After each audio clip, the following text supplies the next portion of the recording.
안녕하세요. 열정여지입니다. 아이 낳으면 특공 한 번 더 내 집 마련의 기회가 확대됩니다. 2025년 3월 31일 날짜로 청약제도가 바뀌게 되었는데요. 오늘은 25년에 바뀌는 청약제도에 대해서 쉽게 설명드리도록 하겠습니다. 자, 그럼 시작합니다. 자, 열정로즈 블로그에 오시면은 제가 포스팅해 놓은 이 포스팅 보실 수가 있습니다. 3월 26일에 보도자료가 나왔죠, 여러분. 그리고 3월 30일부터 시행이 되게 됩니다. 국토교통부에서는요, 이렇게 세 가지의 장표의 보도자료가 나왔는데요. 여러분들한테는 훨씬 더 가독성이 좋은 그래픽, 이미지로 설명드리도록 하겠습니다. 자, 2025년 달라지는 청약 제도입니다. 작년이었죠. 24년 6월 19일 6.19 대책이었죠. 저출생 대책으로요. 청약 제도에서도 많은 혜택을 주겠다라고 발표가 되었었죠. 드디어 2월 달에 입법 예고가 마치고 3월 30일부터 개정이 되게 되었습니다, 여러분. 자, 첫 번째, 신혼부부의 특별공급 물량이 확대됩니다. 민영주택에 해당이 되고요. 전용면적 8호제곱 이하의 분양주택의 신혼부부 특별공급의 물량이 건설량의 23%로 무려 28%였던 과거에 비해 5%나 늘어나게 됩니다. 자, 이렇게 되면은 신혼부부들한테는 굉장히 유리해지겠죠. 자, 대신 요거는 국민주택이나 공공주택의 신혼부부 특별공급 물량은 그대로입니다. 원래 국민주택은 30%, 공공주택은 10에서 15% 내의 물량을 배정하고 있어서 이번에 바뀌는 거는 민영주택만이다. 이렇게 참고해 보시면 좋겠습니다. 두 번째, 신생아 우선 공급의 비율이 상향이 됩니다. 이 민영주택에서는요, 신생아 특별 공급이 별도로 있지 않고 생애 초초나 신혼부부 특별 공급에서요, 신생아 우선 공급 대상으로 들어가게 되죠. 그래서 신생아 우선 공급하고 일반 공급이 들어가게 되는데요. 이 물량이 기존에는 20%였는데 무려 15%나 늘려서 35%로 확대되게 됩니다. 자, 이쪽은 늘렸다는 말은 어디서 줄어들어야 된다는 뜻이죠. 자, 이 아래 3, 4단계인 우선 공급과 일반 공급이 25%와 10%로 각각 줄어들게 됩니다. 그래서 여기가 15% 늘 만큼 여기는 15% 줄어들었다. 이렇게 보시면 되고요.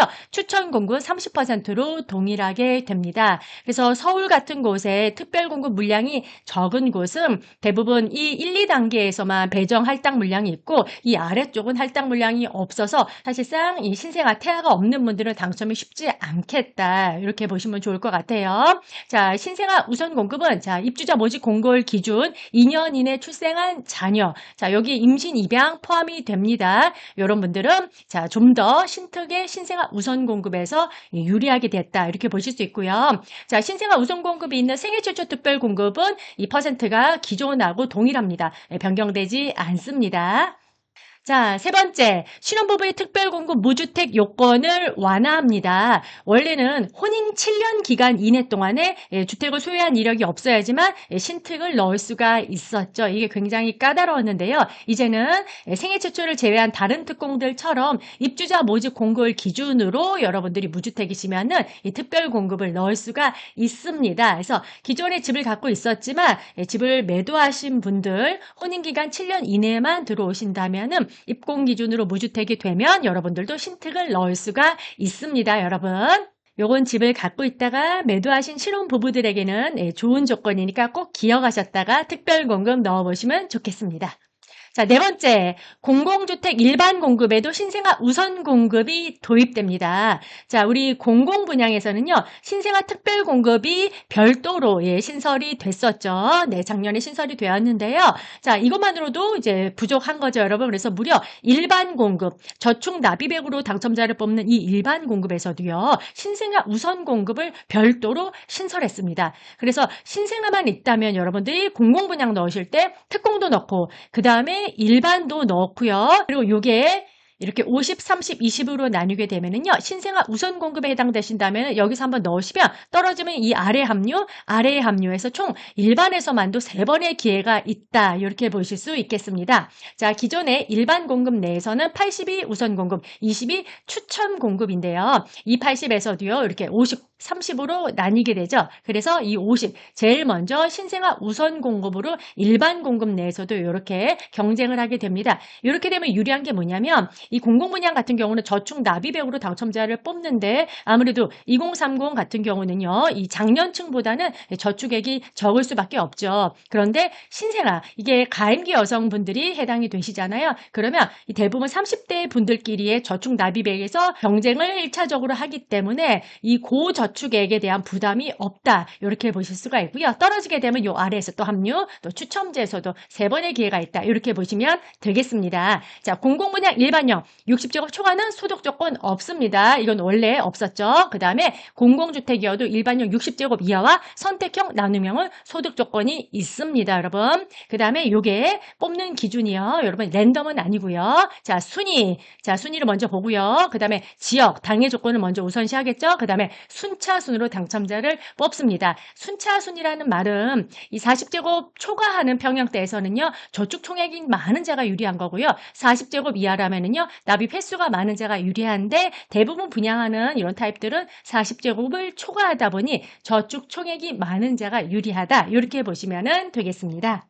자, 5번째, 출산 특례가 신설이 됩니다. 이 저출산 대책에 맞게 나온 제도다 보니까요. 이 출산 특례라고 이름을 붙였는데요. 자, 작년이죠. 예, 작년 발표 당시 시점이 24년 6월 19일 이후 출생한 자녀가 있는 가구인데요. 여기에 당연히 임신, 예, 태아 포함입니다. 입양 가구도 다 포함이 됩니다. 청약자 또는 배우자가요. 특별공급 당첨 이력이 있더라도 세대 내 한 해에 한 번 특별공급 당첨 이력을 배제하고 또 한 번 넣을 수 있는 기회를 준다는 겁니다. 특별공급은 평생에 단 한 번만 넣을 수 있는 찬스인데 기존에 내가 특공을 한번 썼더라도 이 출산 가구에게는 특공을 한 번 더 부여하겠다라는 뜻입니다. 자, 넣을 수 있는 특공으로는요. 신혼부부, 신생아, 다자녀, 노부모, 신신다노로 기억해 보시면 좋을 것 같습니다. 자, 그리고 여러분 이 기존의 주택을 갖고 있는 분들이 넣을 수 있는데 중요한 거는 반드시 특별공급으로 당첨이 된 이력이 있어야 하는 게 큰 대전제고요. 이 주택은요, 여러분 다주택이어도 가능하다라고 합니다. 그런 분들은요, 이 추가 출산 특례로 당첨이 되신다면 이 당첨된 아파트 입주 전까지 여러분 기존 주택을 처분 사양을 하시고 반드시 처분을 하셔야 됩니다. 혹시나 처분을 안 하신다면 이 당첨된 아파트의 계약이 취소될 수가 있습니다. 정말 이게 파격적인 거는 청약자 또는 배우자가 주택을 소유하고 있는 상태에서도 특공을 한 번 더 부여한다는 겁니다. 이렇게 되면은 평생에 한 번뿐인 찬스인 특공을 2번이나 쓸 수 있으니까 해당되시는 분들은 꼭 요거 한번 노려보시기 바랍니다. 자, 마지막으로 소개해드릴 거는 혼인특례 신설입니다. 자, 이건 무슨 뜻이냐면요. 작년에 3월 25일에 바뀐 청약제도에서 혼인 전 배우자의 주택 소유 이력과 당첨 이력을 배제해주는 게 작년 3월 25일에 개편이 되었죠. 자, 근데 이번에 더 파격적으로 본인의 과거의 혼인 전 당첨 이력까지 배제를 해준다는 뜻입니다. 그래서 부부가 이제 혼인 전에 당첨 이력을 모두 배제해주니까 혼인 신고한 이후에는요. 부부 각각 다 특공을 쓸 수가 있는데요. 단 본인인 경우는 신혼부부 특별 공급에만 신청 및 당첨이 될 수 있습니다. 자, 다만 앞에서 본 출산특례와 혼인특례는 동시에 사용할 수 없습니다. 출산특례를 쓰던 혼인특례를 쓰던 이렇게 하셔서 여러분들이 청약에 도전해 보실 수가 있습니다. 자, 마지막으로 개정사항 핵심 요약 한 번 더 정리해 드릴게요. 자, 신혼부부 특별 공급. 민영주택의 신혼부부 특공 물량이 18%에서 23%로 늘어나게 됩니다. 그 다음 이건 민영, 공공 둘 다 여러분 신생아 우선 공급 비율이 무려 35%로 상향됩니다. 그 다음에 이건 공통으로요. 무주택 요건이 완화됩니다. 자, 그 다음 공공주택의 일반 공급에서요. 이 신생아 우선 공급이 별도로 신설이 되게 됩니다. 그러면 아무래도 가임기 여성끼리 대부분 30대끼리 경쟁이 될 거라서 저축액이 고만고만할 거라서 이 고저축액이 아니어도 당첨 확률이 기존보다는 높아지게 될 것 같습니다. 자, 다음 출산 특례입니다. 2024년 6월 19일 이후에 출생한 자녀가 있다면 청약자 본인과 배우자가 특별공급 당첨 이력이 있더라도 한 번 더 특공을 신청할 수 있는 기회가 주어진다는 겁니다, 여러분.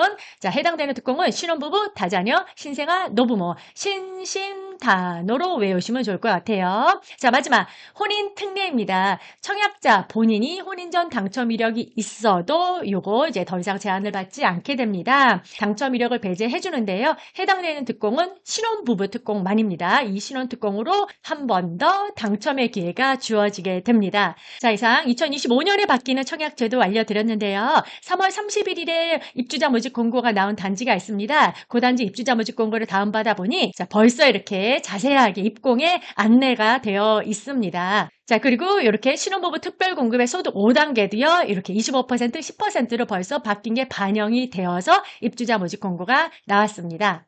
자, 앞으로는 결혼과 출산하신 가정에게 훨씬 더 청약에서 내 집 마련 기회가 많이 생기게 됩니다, 여러분. 그래서 해당되시는 분들은요, 청약제도 제대로 공부하셔서 이 당첨의 기회를 꼭 누리셨으면 좋겠습니다.